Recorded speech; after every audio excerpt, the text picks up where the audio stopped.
Critics of San Francisco government operations often cite the huge bureaucracy it's become with so many commissions, advisory boards, and departments. Could there be so many that even top city officials and agencies have lost count? That's the question at the heart of a new article on our media partner, the San Francisco Standard's website. The headline, "Only one person at SF City Hall knows the answer to this simple question." Joining us live now is Standard reporter, senior reporter Josh Kane. Josh, hey, good to see you. Hey, good to see you, Kristen. How are you? I'm good, thank you. You always have questions. But what was the simple question you wanted the answer to this time?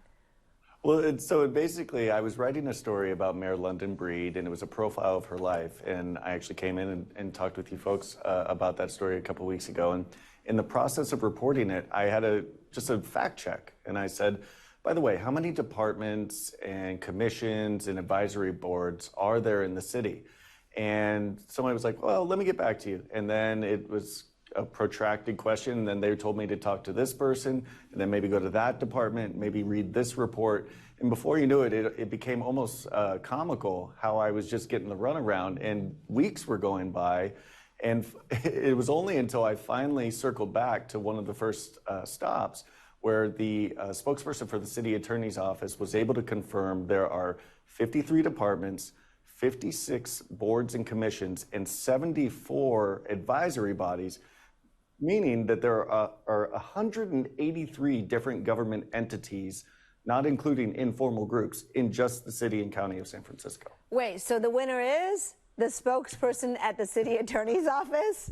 I'm going to give her a shout out. Her name's Jen Court. She's a hero in my book. Oh my gosh. Okay, Jen, way to go. But who didn't know that kind of bounced you around and all that kind of surprised you? Well, actually, supervisors, people who are actually hashing out the budget as of this past month, they're in charge of knowing everything that's going on in the city and obviously trying to make sure that every dollar counts. And so it's not that they didn't know of these organizations, but the fact that nobody could say this is exactly how many we have, it's a bit troubling. In my story, I kind of joke about it's like a parent who doesn't have a good count of how many kids they have. Then you probably have too many kids. That's probably right. Right, but my question is, how does this compare to other cities? You said about 180-ish total. Oh, it's so many more than most major cities.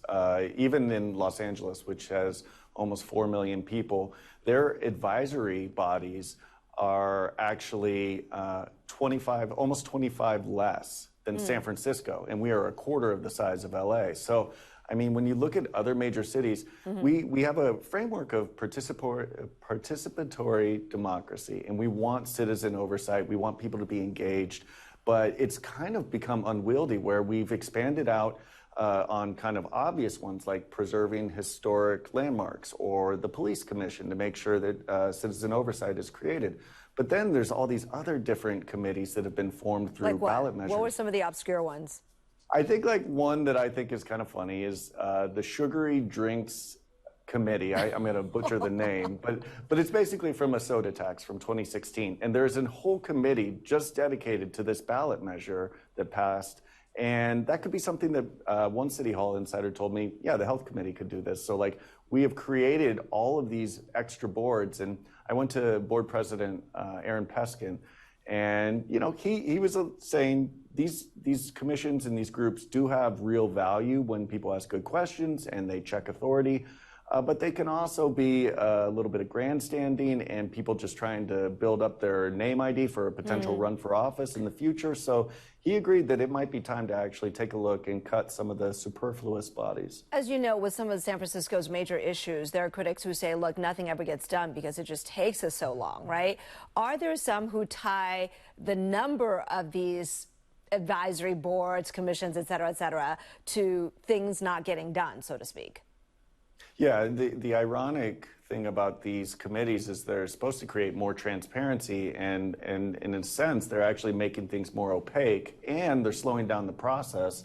And so what happens is most residents and voters, they don't really know why things aren't working. They just know that it's a prodding process and that they don't actually know who's really responsible. And really, the people that are responsible are the mayor, the supervisors and department heads, but you have these citizen commissions and boards that are essentially kind of gumming up the process. And there is time and money spent to recruit people to serve on these boards. You have to give staff to help them meet. Right, and that costs money, right? So quickly, Absolutely. because we only have 20 seconds, what's the reaction? The reaction has been a bit incredulous. I think people are kind of like, it's kind of like when you laugh at something that happens in your home and like you drop a jar of a fruit and it splatters everywhere and you kind of laugh and then you're like, well, okay, great. Now I got to clean this up. All right. Josh Kane, senior reporter with the San Francisco Standard. Thank you so much. Thank you. I hope folks will check out your article. It's at SF Standard's website, which is sfstandard.com. There's a lot of original reporting there as well. And ABC7 will continue to bring you more segments featuring the Standard's city-focused journalism. Look for that twice a week right here on Getting Answers at 3 p.m.